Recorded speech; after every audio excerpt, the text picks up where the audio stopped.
Salutations. Bon, j'ai ouï dire qu'il y a encore eu une petite péripétie sur cette petite compète. J'étais seulement sacrément malade, mais vous verrez qu'on a quand même décidé de faire ce 10 km. Parce que oui, aujourd'hui on se retrouve pour le 10 km de Saint-Pantaléon, non loin de la maison, enfin pas non loin d'ici, mais non loin de la maison, juste à côté de Brive. Et pour info, c'était le 10 km auquel j'ai participé l'année dernière et où j'ai perf, voilà, ouais. 33-13. Donc on voilà. s'est dit qu'il y avait moyen de perf aussi. Comme on vous avait dit sur l'ancienne vidéo, Julien était malade pendant ce temps-là. Et en fait, c'était vraiment quelques jours avant le 10 km de Saint-Pan. Pour résumer, le 10 km a lieu le 3 décembre. Et toute la semaine qui s'est passée avant, j'ai raté toutes mes séances, absolument toutes. Ouais, Gigalactique. Initialement, quand tu étais en forme, on partait sur un chrono de 30-30. Un chrono de 30-30, c'est environ 3,03 au 1000. Alors, qu'est-ce qui s'est passé sur ta petite séance? Petite séance de 3 x 1000, qui était censée être assez facile sur les allures de 3. Tu as fait 3-3, 3-5 et 3-7. Donc dans le positive split. Mais en fait, c'était pas le but recherché. Cette séance, c'était jeudi. Et là, petite goutte de sueur, on se dit, il y a quand même 10 bornes à tenir. Là, ça tient pas un borne. J'arrivais pas du tout à respirer. J'avais des glaires de fou dans les poumons et tout. Donc on s'est dit, on va faire un petit test samedi, veille de course. Et si c'est trop catastrophique, de toute façon, je participerai pas. Et au pire, je ferai lièvre de la course. Bon, on verra. Et du coup, samedi, on était redescendu à Gourdon. Et là, tu fais 800 plus 2 x 400. Alors malheureusement, la piste est mouillée, donc ça n'arrange pas les choses. Mais par contre, les chronos sont quand même bien meilleurs et plus faciles surtout. Donc à ce moment-là, j'étais un peu dans le flou parce que je savais pas trop si le 10 km allait tenir. Je savais pas trop si juste je fais lièvre. Donc je me suis dit, on fait le 10 km et on verra. Dimanche matin, on se lève aux aurores. Je sais même plus quelle heure il était. Trop tôt. Ouais, mais bref, belle météo, super beau temps. Par contre, il fait moins 4, non moins 5 on a à la maison. Ouais, et même sur la route, on a eu moins 8. Ouais. Donc sachant que le 10 km part à 10h, vous vous doutez bien qu'à 10h, la température baisse, mais bon, pas trop non plus. C'est trop joli, c'est trop joli.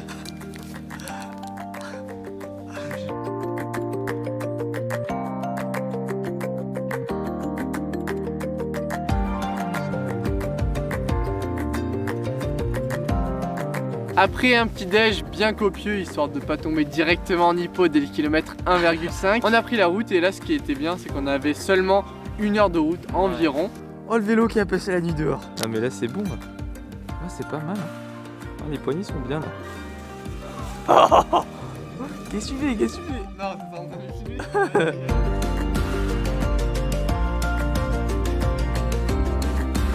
Et ensuite on arrive là-bas 1 heure avant à peu près, vers 9h, en sachant que la course est à 10h. De toute façon, il n'y a pas à arriver hyper tôt, on n'a pas beaucoup de route, pas besoin de se dérouiller les jambes avant. Et tu vas chercher directement le dossard. Je sais même plus quel numéro t'avais. Je sais.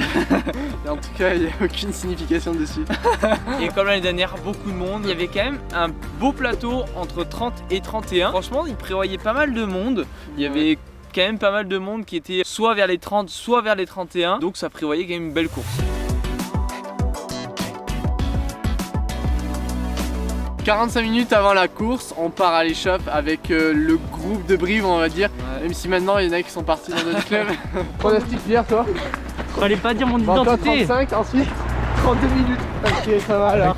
Pronostic éclaté. Comme d'habitude, l'échauffe se compose d'environ 25 minutes de footing tranquille. On en profite d'ailleurs pour regarder un peu le parcours, même si on est des locaux là-bas, on connaît bien le parcours. On se rend juste compte que il fait beaucoup trop froid pour une compétition. Mais bon, ça, on peut pas y faire grand chose. Ouais, là, moi j'étais en train de me geler les mains en attendant tranquillement.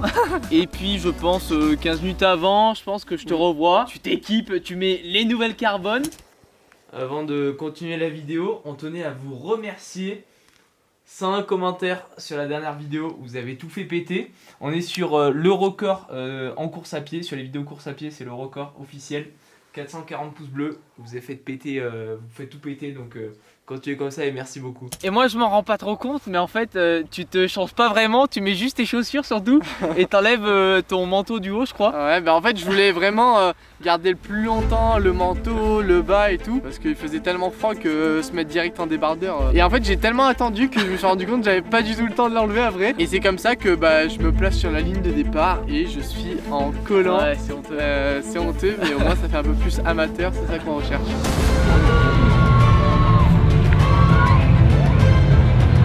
10h pétante, le départ s'élance et comme vous pouvez voir, ça fait vraiment une grosse masse. On dirait qu'on est sur le marathon de Paris alors qu'on est dans un petit village paumé. Ne nous enflammons pas tout de même. En tout cas, on remercie diverses personnes. On vous met les noms des personnes qui nous ont filé les plans, mais un grand merci à eux comme d'habitude. Mais bref, pour une fois, c'est pas comme un crush, j'arrive à me placer bien au départ. Ça part vraiment pas très vite, j'ai l'impression qu'on part en footing. Voilà, à chaque fois que je fais un 10, j'ai l'impression que c'est pas des rapides, je sais pas comment c'est possible. Et en témoigne le premier kilo, vous n'êtes pas passé très vite, je crois que vous passez en 3-1, non? 2,56. Ok, c'est merde. Ah bon, vous avez claqué mon record, alors du coup c'est passé très rapidement. Bon, la seule explication c'est que c'était en canne du coup. J'ai pas d'explication du coup. Il y a vite un groupe qui se forme, le groupe de tête, on doit être 5, 6, 7 à peu près. Il y a juste Théo Pénard qui craque complet et qui se met super loin. Bref, comme t'as dit, le premier kilo se passe en 2,56. Là franchement je suis bien, de toute façon je regarde jamais la montre sur un 10 donc je me doutais qu'on était dans les allures, mais bon je me pose pas de questions. De base moi j'étais un peu lièvre, donc de toute façon je savais pas trop si j'allais finir la course ou quoi. Et puis moi du coup je suis avec ma petite télécommande, j'essaie de voir parce que je savais pas trop ce que tu faisais parce que tu m'as rien dit du tout. Et là je vois un gars avec assez habillé, je me dis ah il doit être dans le groupe de tête. Ce qui était prévu à la base, mais comme vous avez pu voir les différentes vidéos, ce qui est prévu n'est pas spécialement ce qui se passe vraiment. Donc pour une fois que t'es pas en forme, le plan est respecté comme quoi. Exactement. Mais du coup je trouve que le début de course était assez idéal, en tout cas pour moi. L'allure se stabilise vers les 3 kilos. Donc c'est sûr que ça fait 30, donc c'est rapide. Mais en soi ça va. Allez Julien, t'es bien là, allez!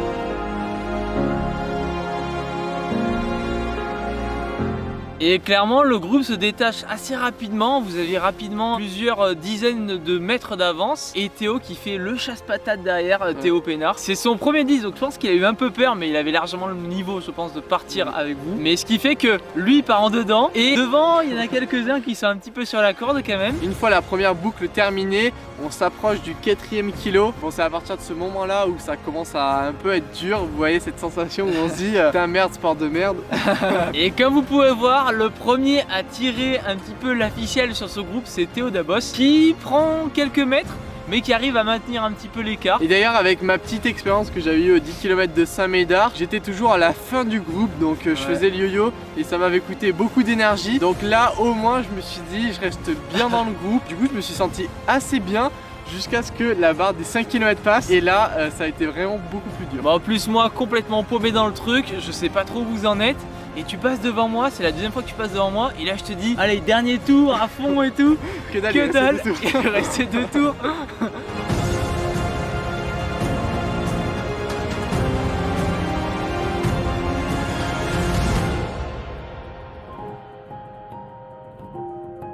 D'ailleurs pour ceux qui connaissent la tradition de cette chaîne, vous savez que les 5 km j'arrive jamais à les faire plus rapide que mes passages sur le 10 km route. Donc pour info on est passé à environ 15,05 au 5, sachant que mon record est en 15,20, on n'oublie pas. En plus un record qui n'a pas été tenté seulement une seule fois mais bien 5 fois.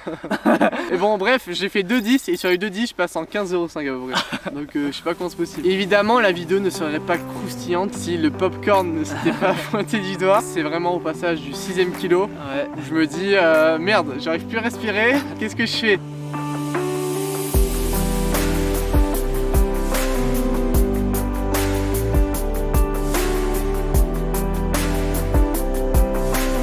Dans un premier temps, tu essayes de t'accrocher avec Théo Dabos qui lui était déjà un petit peu derrière toi. Mais quand j'ai commencé à exploser, en fait il était derrière moi mais il courait toujours un tout petit peu plus vite que moi. Donc il m'a vite rattrapé, il m'a dit d'essayer de le tenir, j'ai fait ça pendant 10 mètres et après je suis resté tout seul. Et quant à Théo Pénard, lui il suivait sa petite remontée assez folle parce que lui forcément il est passé avec 10-15 secondes d'écart par rapport à vous sur le temps du 5 km. Donc forcément il était beaucoup plus à l'aise que vous et il remonte petit à petit. Pour vous donner une idée, sur le deuxième tour il est quand même assez loin de vous, il est à 100 mètres à peu près d'écart facilement. Comme on peut voir sur la vidéo, on se dit putain mais impossible qu'il remonte. Et en fait quand on a regardé, vu que ce sale gosse ne recharge jamais sa montre, j'ai regardé un petit peu ses kilos. Toi t'avais 3,10 et des poussières sur des kilos 6, 7, 8 je crois. Et lui il avait toujours 3, 1, 3, 2, 3, 3. Ce qui fait que kilomètre 8, 9 il passe devant toi. Ouais à ce moment là il devait rester environ 2 km. Bon comme vous savez les 2 derniers kilomètres c'est bien horrible. Quand il me passe devant cette fois-ci j'arrive à le tenir un peu plus longtemps. J'ai j'ai dû le tenir 10 minutes. Après ça m'a pas fait exploser. Mais bon, quand on compare les deux allures, il était vraiment beaucoup trop rapide pour moi. Et ce qui fait que toi tu laisses quelques mètres, t'es vraiment pas loin d'eux, mais bon, ça laisse quelques mètres. Théo va rattraper Théo Dabos du coup sur la fin. D'ailleurs, pour ce qui est de mes pensées pendant cette fin de course, en fait je savais pas du tout si j'étais dans un chrono qui était bon. Je savais vraiment que j'avais craqué fort.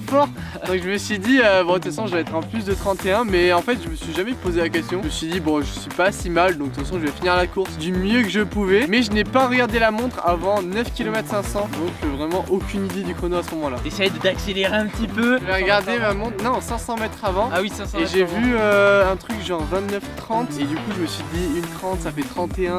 Je me suis dit si je fais moins de 3 kg à la fin c'est bon. Et ce qui fait que 200 mètres avant l'arrivée, vraiment au niveau du viaduc, je lance un petit sprint de trailer. Et à ma grande surprise je passe sous les 31. Donc même si évidemment c'est pas un gros chrono, parce que j'améliore que de 10 secondes depuis l'année dernière. Mais vraiment avec la forme que j'avais, je me suis dit même pas sûr que je finis la course. Et au final battre le record dans ces conditions, vraiment content. C'est tout Je bénef. pouvais pas espérer mieux. Et contrairement à ce qu'on pensait, c'est pas les 6 vite devant parce que la gagne se fait en 30,09 je crois par Youssouf. Parce que lui il avait déjà fait 29,40. Ouais, bah il a le record de la course en 29,45 je crois, quelque chose comme ça. Donc pas spécialement rapide, mais en tout cas du PB pour Théo Dabos en 30,43, pour Théo Pénard en 30,40. Et pour moi aussi. Ouais, et pour toi aussi, donc fortement plaisant. Et comme on avait dit, il y a une belle densité sous les 31 minutes parce que je crois que je fais 8ème.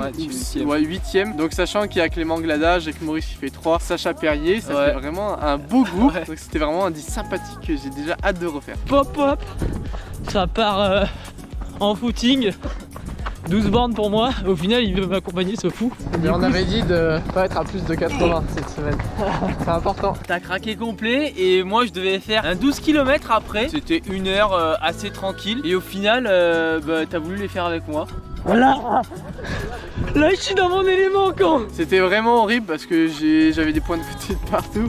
J'ai vraiment subi le footing, mais au moins ça a permis de borner un petit coup avec une journée vers les 27 bornes. Et puis en bord de Dordogne, au soleil, ça fait tellement plaisir, ça fait plaisir de retourner dans le terroir comme on dit. Finalement une belle journée de clôturer et puis surtout ça permet de voir que on va pouvoir faire descendre ça normalement de manière drue et efficace. Comme par hasard quand je vais être bien je vais faire 31.